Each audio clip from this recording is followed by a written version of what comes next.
Hello and good day from Hockey 605. I'm Randy Preston, and we're here this week with This Week on the Ice. Got my friend Carol here with me. Hi, Carol. Hello, Randy. It's good to be back here again at the Plex. Great to be back. Lots and lots of stuff going on this weekend. It's been a wild weekend in hockey here in South Dakota. It has. A lot of people celebrated their Thanksgiving weekend with hockey. That sounds good. We got the Rooster Cup this weekend. We have the start of league games this weekend, and lots and lots of junior hockey this past week as well. So it was a good week in South Dakota. Looking forward to hearing about it. I kind of wonder that with the Rooster Cup this weekend, maybe they ought to call it the Turkey Cup.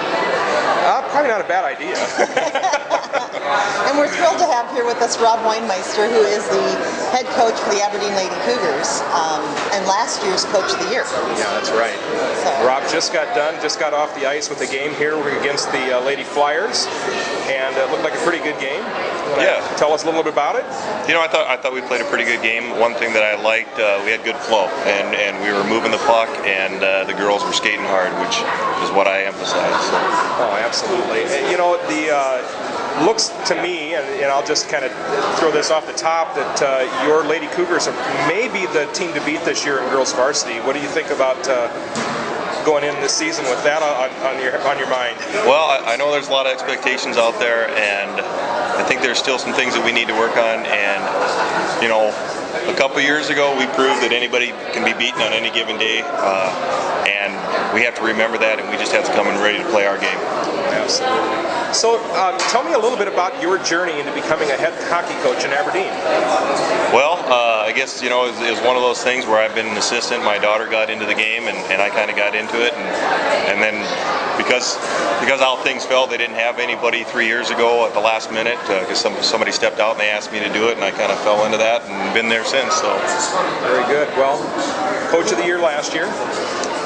Yeah, but that's not me. That's the team, and that's my assistants and everything that made that happen. And I saw you got an assistant that I know, a good friend of mine, Ross. He got slapped with a stick during the game today. That's what he said. He took one on the side of the face there. So. Oh, ouch! Ouch! Yeah. And last time we saw you in Sioux Falls, we were in the barn for the girls' JV tournament, and you also, of course, coached the girls' JV. Yes. And what a year they had in their inaugural year last year, coming in, winning their very first tournament game.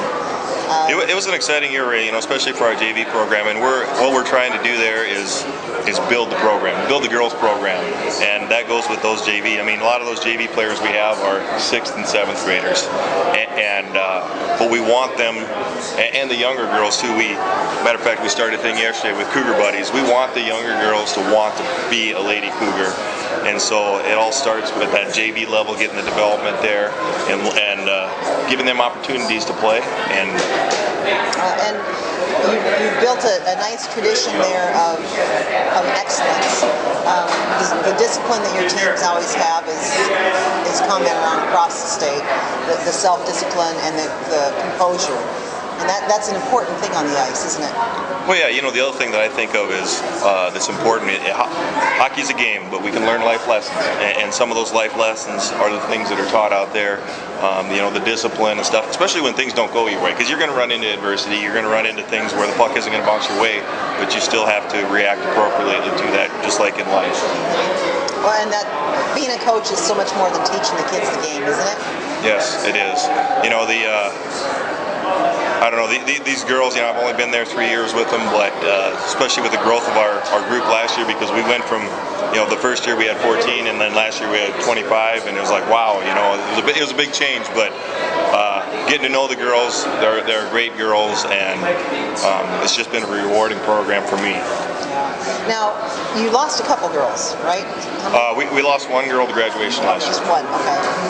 One of your defenders. Yep. We lost one senior to graduation, and we made a few changes and adjustments because she played defense. But I think we're all right. It looks like it. It looks like you're going to be just fine, Rob. Well, yeah, and one of the girls that moved back to D this year is our only senior that we have this year. So. Oh wow! Wow. We have a lot of youth on our team. And to be doing so well already in the season, the future does indeed look bright for the Lady Cougars, doesn't it? It does. Did you have a really good turnout for your registrations this year? Yeah, you know, we have 25 girls in the JV varsity program.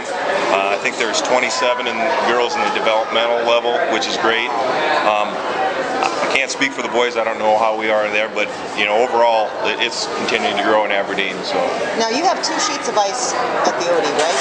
yes, we have the Odie and then we have the Expo. Okay, so plenty of ice for everybody to get. Well, a lot of things going on. I'm glad I'm not the scheduler. That's probably the least favorite job of anybody Right. in hockey. Yeah. Now, you'll be hosting one of the state tournaments this year, won't you, in Aberdeen? I think they're hosting the Bantams in Aberdeen this year. Yep. Okay. Well, that'll give us a good excuse to get up there and check out the Odie, which I've been mispronouncing, so now I've got it right. So, well, we appreciate you taking time with us at Hockey 605. Well, thanks for having me. I appreciate it. This week on the ice, and shout out to all the Aberdeen Cougars. Yeah, they played a great game, and I hope that everybody continues to support us and that they continue to work hard and develop. That sounds great. Well, we'll take a quick break right now for one of our sponsors.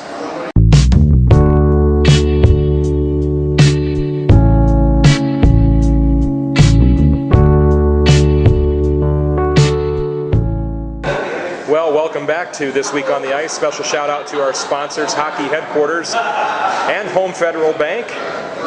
They really support us in our efforts here at This Week on the Ice and at Hockey 605. Yeah, and you know, Home Federal does a great job of supporting youth sports across the state. And Hockey Headquarters, of course, Bert is a true rat rink from way back. Bert, yeah, I love Bert. He just bounced into me here a little bit ago and thanked me for helping him out last week. We've got the House League games going on behind us right now, and they handed out their jerseys.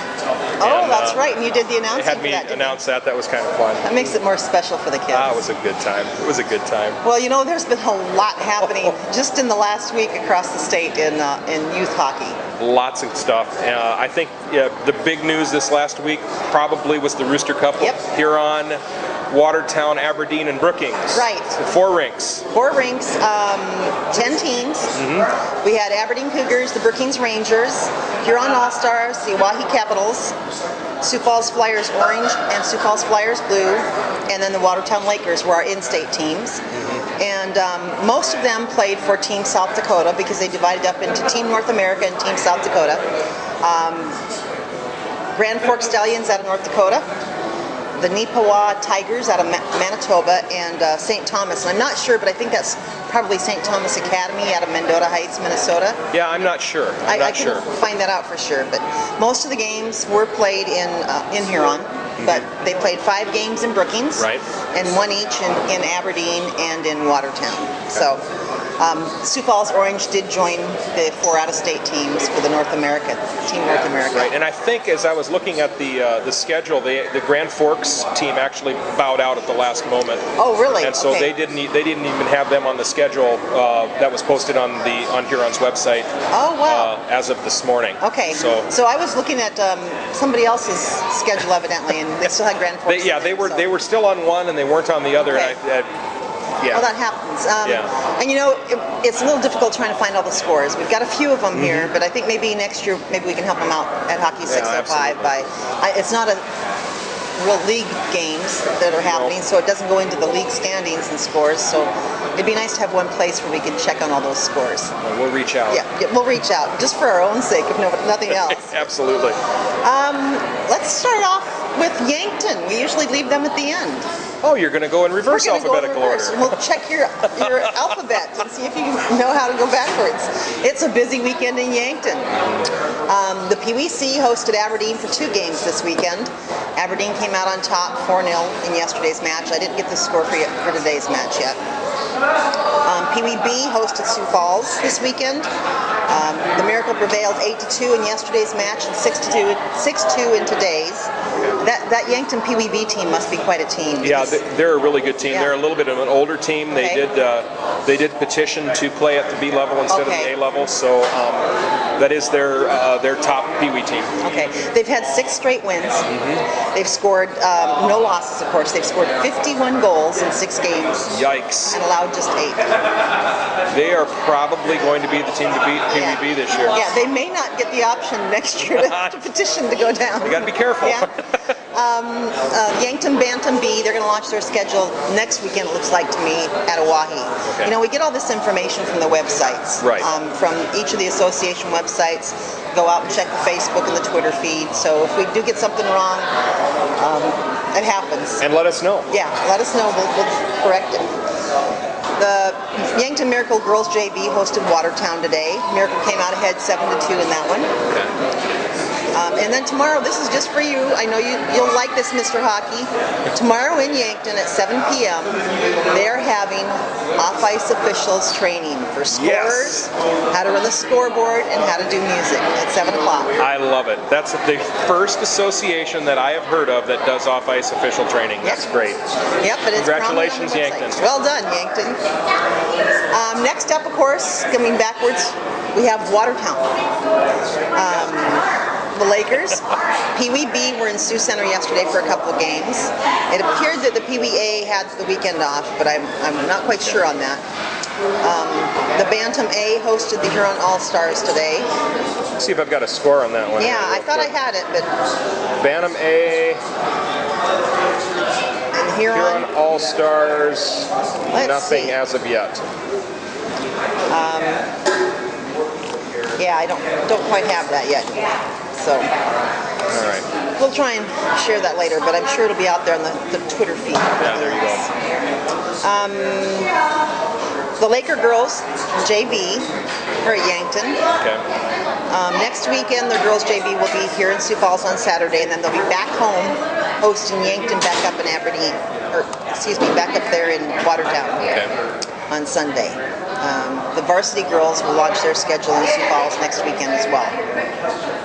And on the boys' side, of course, the varsity was playing in the Rooster Cup this weekend. But they're going to be kicking off their official season next Saturday here in Sioux Falls at the IcePlex. They'll play against Sioux Falls 2 on Saturday, and then the varsity will play Sioux Falls 1 on Sunday. And speaking of Sioux Falls. Hey, Sioux Falls, there we go. Mites were in full force with games today. Oh yeah. It's just fun to watch these little ones play, isn't it? And it's really cool, the new half-ice boards they've got over here too that go down the center of the ice, so that they actually divide the ice into two sections with boards as opposed to like a bumper pad. That's kind of cool. Yeah. Well, I'm going to have to come and check that out so I can. That might be how I could play. Make the ice a little smaller. The Flyers have 5 sport teams this year, and then they have 6 teams in the Sport City League. So that's some good growth for the future, isn't it? Yeah, it's looking really, really good, and I see nowhere but up here with this beautiful facility. Yeah. Well, the feedback we received from the Aberdeen players that are here today, they really like it too. So, and those Sport City League games will start on Tuesday, and they'll be right here at the Scheels IcePlex. They have 4 Pee Wee teams with an A and a B for both East and West. Now I think at Pee Wee A, East played Mitchell Marlins today. It looked like on the schedule, but all I could find was the end of the first period score. Did you find that? I'm looking here. It looked like they were tied 0-0 after 1 period. End of the and then nothing else showed up. So the Bantam A teams, they have Bantam A West, they have Bantam A East, and then they have a Bantam B White team for the Flyers. Friday night, A West and A East played each other. West came out ahead 4-3. Really good game. You got to see that one? Well, I didn't get to see it, but I was following it all night on the feed. It looked like a really good game. It did go to overtime, and those 2 Bantam teams can be awfully good this year, awfully hard to beat. Well, it's great when they can play each other like that, right there. The Lady Flyers varsity and JV were in Pier yesterday, and of course they were here at home today against Aberdeen. The Lady Cougars today prevailed against the Flyers 6-0, and of course Coach Rob that was just here with us, his varsity side prevailed 5-1, and you were here for both those matches. I was here for both of them. The score was maybe not as lopsided as the game was, especially in the varsity. As I recall, Aberdeen had 59 shots on goal versus Sioux Falls 18. And it was a tough game. But Brittany Corcoran was in goal for the Lady Flyers, and she was absolutely a wall. Isn't she fun to watch? Oh, she's so much fun. I just love watching. Her mom was sitting next to me too, so. And of course, Brittany also is one of our Hockey 605 student athlete correspondents. So we love to watch her play, and we love it when she's not playing, so she can pick up the microphone and get in front of the camera for us. She's a lot of fun. She is. She's a great kid. Okay, let's see. Moving along. Next weekend, the Lady Flyers will host Watertown Lakers here, and the JV will also host Sioux Center Storm Girls here at the IcePlex on Sunday. The boys JV for the Flyers appeared to have the weekend off. Yes. They'll face Watertown at home next Saturday, and then they hit the road for a game in Aberdeen on Sunday, December 7th. Okay. Now, here's one of the scores I did find for the Rooster Cup. The boys varsity blue defeated the Neepawa Tigers 5-3 at the Larson and Brookings on Friday, and then they tied St. Thomas 5-5 in Huron. And that was also on Friday. Also on Friday. Yeah. So they were hitting the pavement and getting out there and traveling back and forth for games. If you play hockey, you get used to that, don't you? Yeah, you do. Boys varsity Orange also was in the Rooster Cup this weekend. They dropped a match to Watertown at the Larson on Friday, and then they were also bested in Huron by Huron on Friday as well. The Orange team is going to be here hosting Watertown next Saturday, and then they travel to Aberdeen on Sunday. The next game for the blue side will be here at the Scheels IcePlex next Sunday against Watertown. For the Flyers, tomorrow is a big day for them. They've got a big fundraiser right here. Yep, they got big fundraising stuff going on. They have a combo pack that they've been taking orders for, and Little Caesar Pizza. It's great when we have these businesses that help the organizations by giving them some fundraising opportunities. So all those orders are due tomorrow. Okay. And those are due in at the Sioux Falls Youth Hockey office. But then here at 4 o'clock, everyone comes in to pick up all the wreaths that they sold. My wife Nancy has helped with that for so many years. I don't know, Sherry's going to miss her this year. Yeah, I think. I'm sure. Well, in Spirit Where they'll have that going on here. So that's a lot going on for the Flyers. Oh, absolutely. Sioux Center, who we missed out last week, didn't have their information. Again, we apologize. We got some stuff this week. Okay. The Tornadoes PWB hosted Watertown yesterday, and they defeated the Lakers 12-5 and 7-1 in those two matches. Again, another Pee-wee team that looks like a team to watch. Yeah. Their PWB will be playing in the Laverne tournament this weekend. Okay. Should be some good competition for them there. Their boys JV were supposed to be in Sioux Falls this weekend, but that game was rescheduled for later on in December, the 12th, I think. And then, of course, the girls JV hosted Mitchell today. Okay. And the Lady Marlins came out on top 6-1. Okay. That's a lot. That's a lot. That's a lot. We're not even close to being done. Even close. Rushmore Thunder. PWB is hosting Sioux Falls East this weekend. They had games last night and this morning. And I thought I had the score, but for their games yesterday, that's PWB, Sioux Falls East at Rushmore. And then the PWA were on the road at Aberdeen this weekend. Today the Thunder won 5-4 over the Cougars. Yeah, no score posted on either of those. I didn't find it earlier either. Okay. Bantam A2 was in Mitchell for Sioux Center, for Rushmore Thunder. And Bantam B and Bantam A1 were both in Brookings. Okay. Then the next up we have is the Oahe Capitals. Bantam A were at the Egan Thanksgiving Shootout this weekend. They won their first game 6-0. Here's another Bantam team to keep an eye on. Yeah. 6-0. Second game 11-2. Third game 7-0. Fourth game 10-4. Wow. They're playing Prior Lake in the championship, and it starts in 3 minutes. Okay. But it'll be at 4:15. They'll be playing Prior Lake in the championship, and it looks like Prior Lake's record was very similar, so that should be a good game for them. Be a great game. And we were talking about how picking a tournament, you want to go and get some good competition, but there isn't anything wrong with your first tournament out of the chute to go and get some confidence built up. Not at all. PWA hosting Brookings for a few friendlies this weekend for the Oahe Capitals. The Rangers prevailed 5-1 in today's match. Yesterday they won 7-1 and 9-1. So the PWA is struggling a little bit, but they'll come around. They're on the young side now. Yeah. And then of course we talked earlier about the Capital Girls JV, Capital Journal. Oahe Caps girls There JV. you go. Spit it out. They hosted Sioux Falls yesterday. Right. And the Flyers came out on top 5-3. Checked with our friends at today's KCCR in Pierre, and they tell us that in yesterday's match, Sioux Falls built a very quick 3-goal lead and never surrendered it. Okay. Sioux Falls forward Taylor Dowley recorded a hat trick, and that set the pace for the Flyers. And Amy Gilkerson for the Lady Capitals also scored a hat trick. So we got our first 2 hat tricks of the season.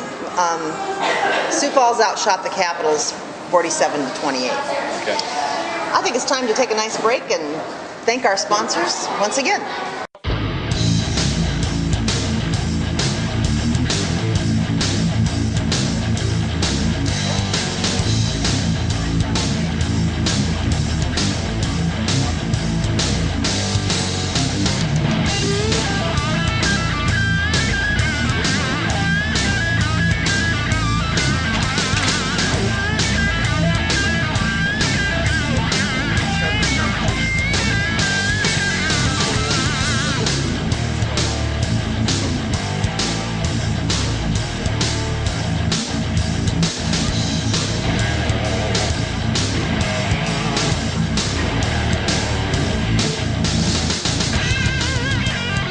Hockey Headquarters, assisting all your goals.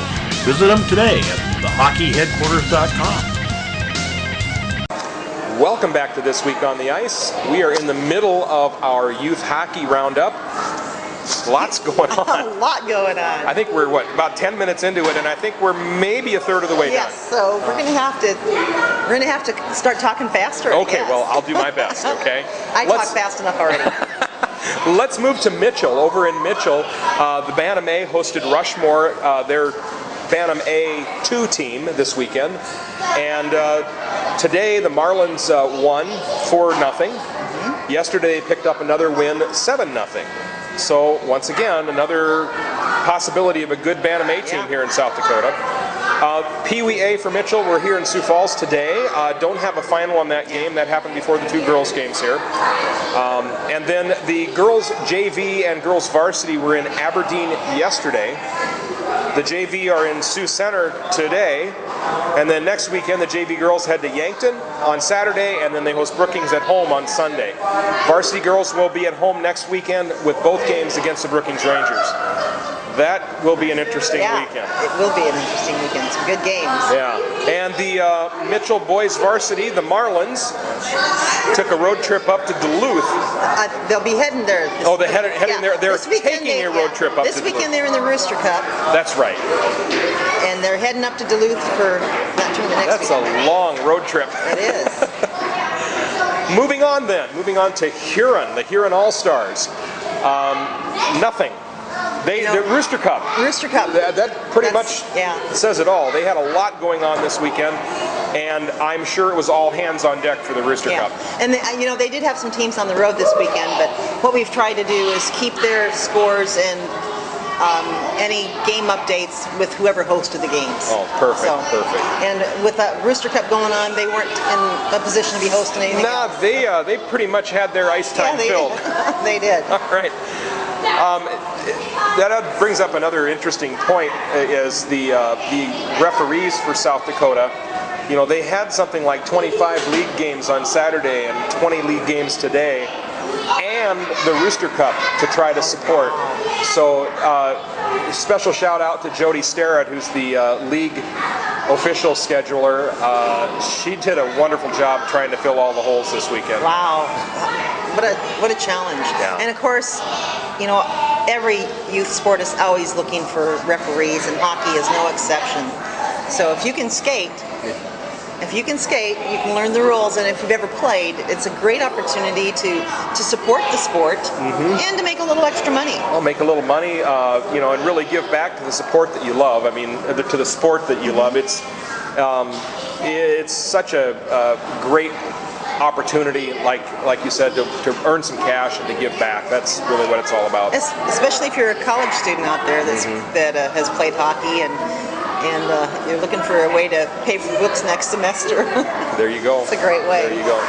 Moving on, Brookings Rangers. The Rangers, they'll be starting their first full slate of 8, count them, 8 hockey tournaments. It's 2 hands.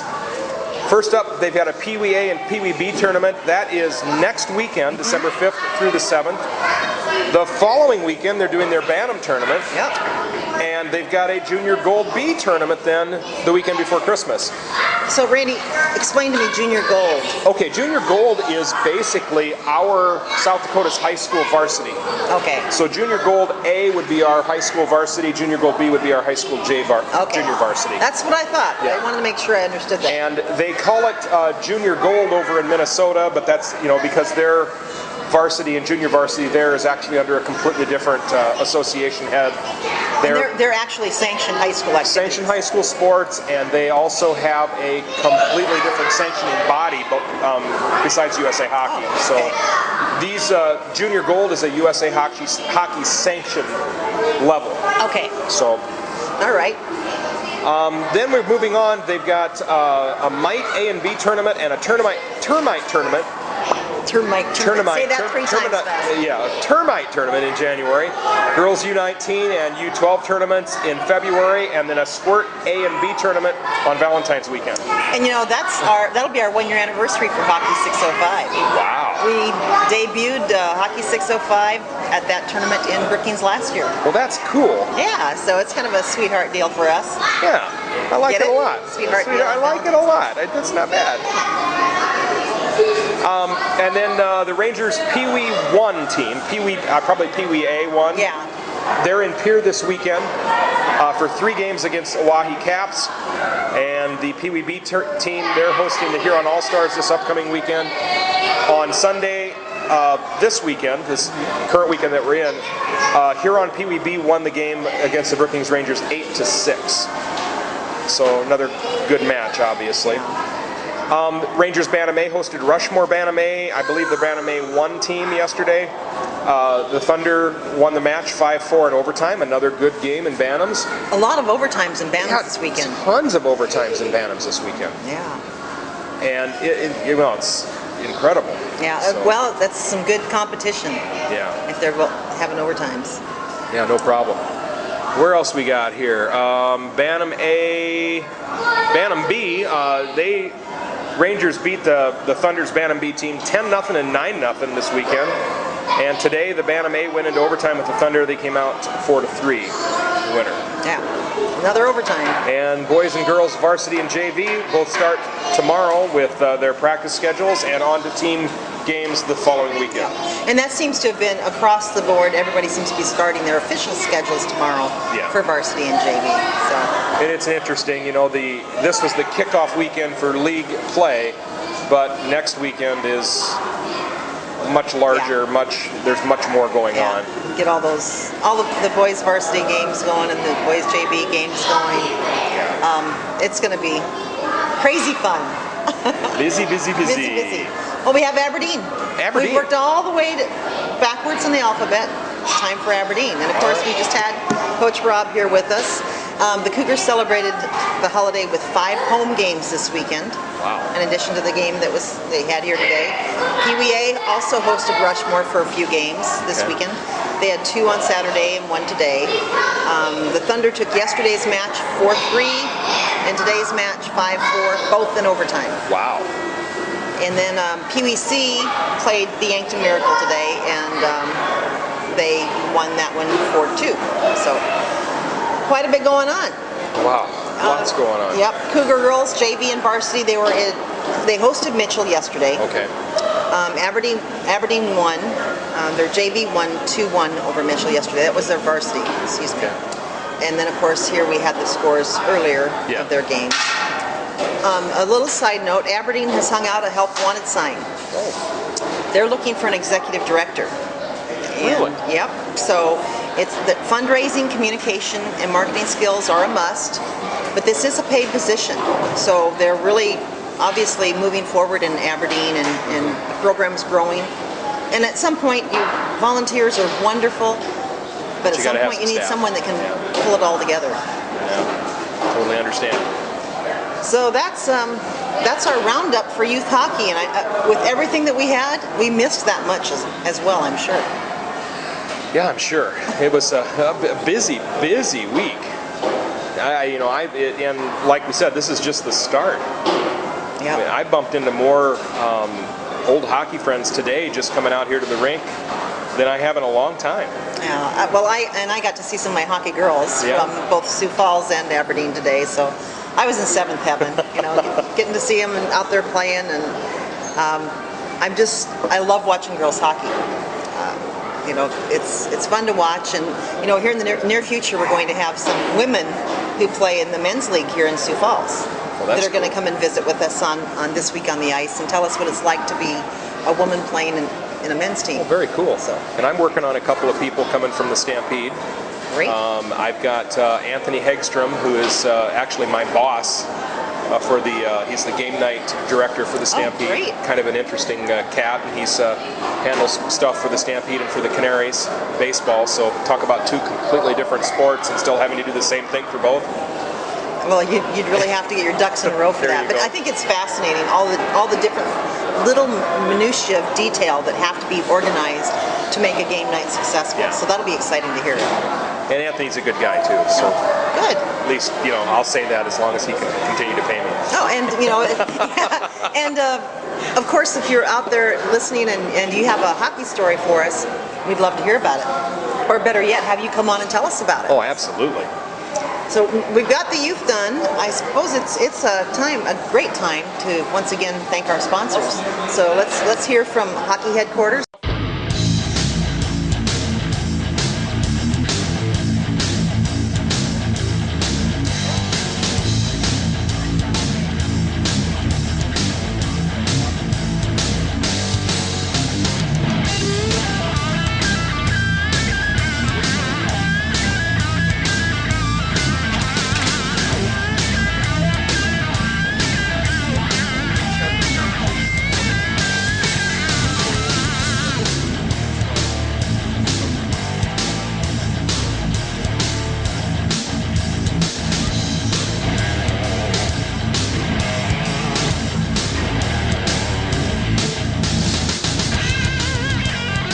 Hockey Headquarters, assisting all your goals. Visit them today at thehockeyheadquarters.com. Welcome back to Hockey 605's This Week on the Ice, and it's time for the Junior Report. Oh, and let me know what's happening in junior hockey. Well, there's always tons of stuff happening in junior hockey, but as I always do, we'll start with the North American Hockey League teams. We've got two of them in South Dakota, the Aberdeen Wings and the Brookings Blizzard, and they each had quite a few games this week. Thanksgiving week, kind of a I'll call it a little bit of a bizarre week in hockey, junior hockey. There's usually anywhere between 2 and 3 games on the weekend because they'll play a game on Wednesday night before Thanksgiving. Oh, sure. Well, that's a great opportunity to get people that have come home for the holidays who are looking for something to do. And Yeah, what better certainly. thing to do than come watch a game? Certainly. Well, the Brookings Blizzard, they dropped 2 games this weekend. So they had a tough weekend. Wednesday night, they had a 3-2 shootout loss to Bismarck. It was a pretty even game throughout the night. The shootout went to the 6th round. Wow. So 6 shooters deep on each team. Evan Geisler got one past Ryan Kubik for the win. And then on Saturday night, the Blizzard took on the Minot Toros, my favorite name name. in the league. They lost 6-2 on Friday night. Minot really dominated the game, taking 34 shots to the Blizzard's 20. So it was a tough night. Sounds like it took a lot out of them on Wednesday. I bet it probably did. And, you know, as we'll look at all of these things, they all kind of have something in common. We'll talk a little bit about it later. Eric Hancock took the loss for the Blizzard. The Blizzards, they did gain 1 standing point this week for the shootout loss. Okay. But still leaves them in 5th place in the Central Division of the North American League. Need a few more points. They need more points. Aberdeen had one of the toughest weeks that they've had as long as I can remember. They played 3 games, got only 1 point on the entire weekend. On Wednesday night, they played the Toros and lost 3-2 in overtime. That was their 1 point. They got a 1 standing point for an overtime loss. Minot dominated shots on goal, 41-25. Wow. Yeah. That's quite a difference. But, you know, Andrew Shortridge kept the Wings in the game until 32 seconds left in overtime when the Toros pulled one out. Friday and Saturday, the second place Austin Bruins traveled to Aberdeen for back-to-back games. Friday night was a 3-0 loss for the Wings. Chad Catt took that loss in goal, stopping 28 of 31. Saturday night was, we'll just call it more of the same, with a 4-1 loss to the Bruins. Andrew Shortridge was in goal, stopping 33 of 37 shots on goal. So Aberdeen still remains in third place, 27 points, 4 points behind Austin, and Brookings has a total of 21 points. They are 4 points out of fourth place, Bismarck. Okay, so just need to get a few points. Need some points, need some wins. It's amazing when you talk about how many stops the goalies make and still not to win the game. That's kind of heartbreaking. It's heartbreaking, and there will be another little bit of a theme with that. The Stampede game last night saw an incredible number of shots taken by the Stampede. So it's all relative, I guess. It is. So the Stampede also played 3 games this week. They had a Wednesday night tilt up in Fargo. Art Bry was in goal, stopping 19 of 20 shots from the Force. And it was a 2-1 win for the Stampedes. They picked up 2 points on Wednesday night. Yay. Joey Marooney and Lucas Bukta both scored for the Stampede. And Friday and Saturday night then, the action moved down to the Denny here in Sioux Falls, playing back-to-back games against the Green Bay Gamblers. And that's something you don't see very often in the USHL, are back-to-back games. You see it a lot in the North American League. They do that to keep the travel costs down, but they rarely do that in the USHL. So very much a college hockey type atmosphere because of the back-to-back, and it was a couple of interesting games. That always makes that second game more interesting. Yeah. Let's see. Friday night,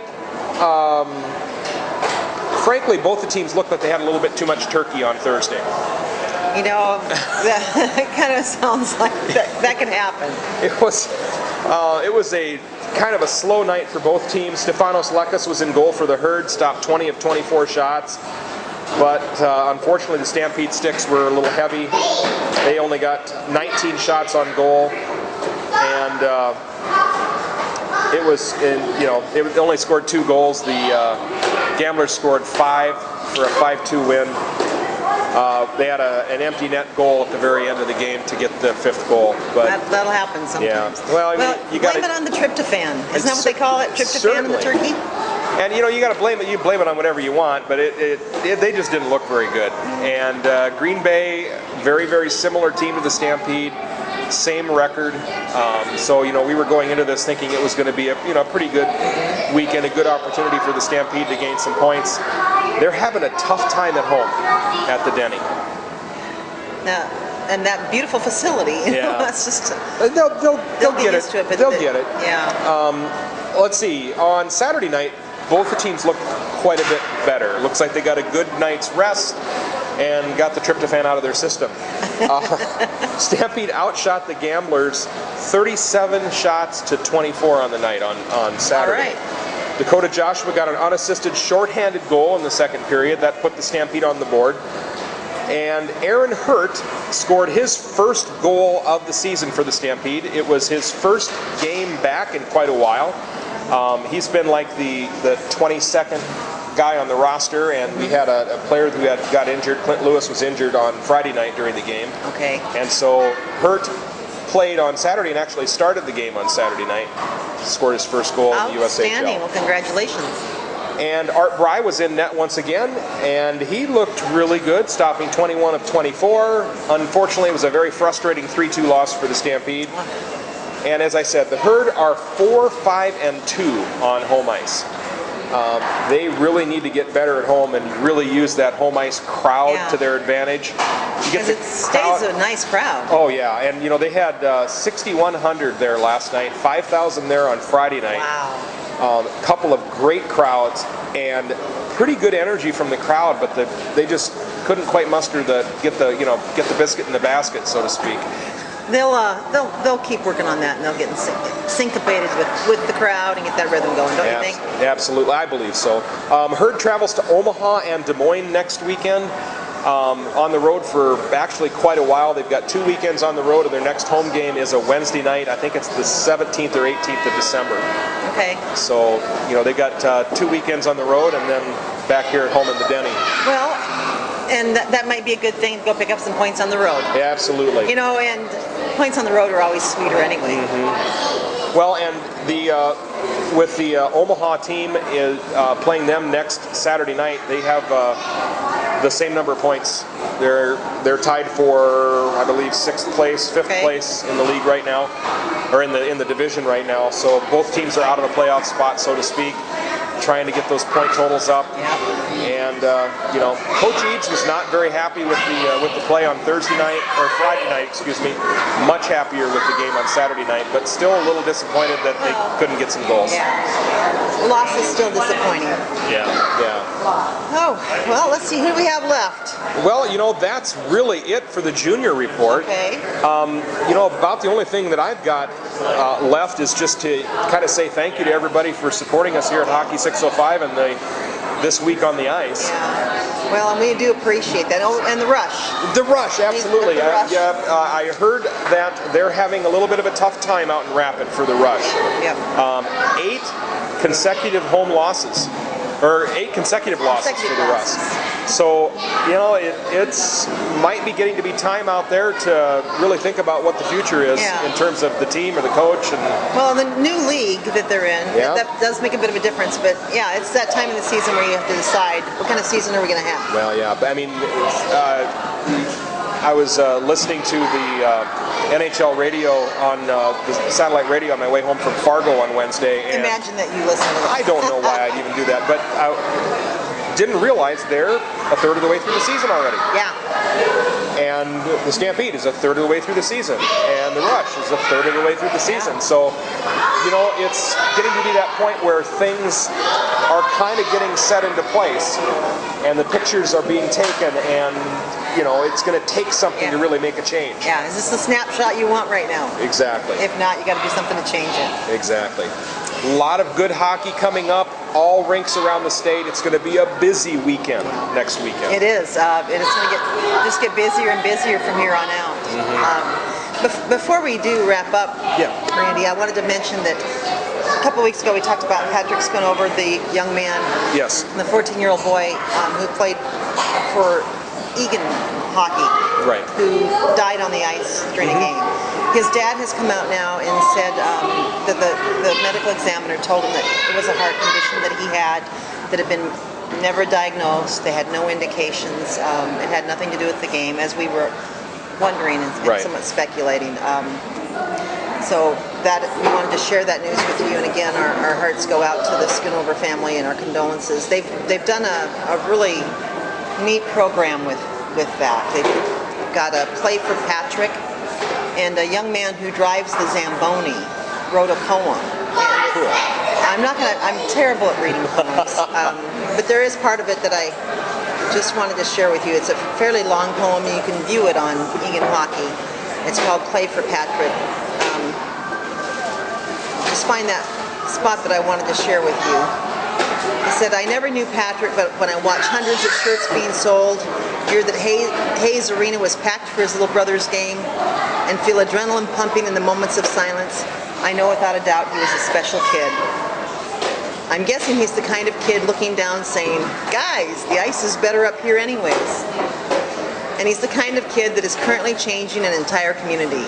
I've seen all the faces that have come into the rink lately, and I'm sure I'm not the only one who realizes that whether they're fans, coaches, or players, they all say, we're all in and we play for Patrick. That's cool. It's a beautiful poem. Oh yeah, absolutely. I encourage you to check it out. And I think we've got everything covered for this week.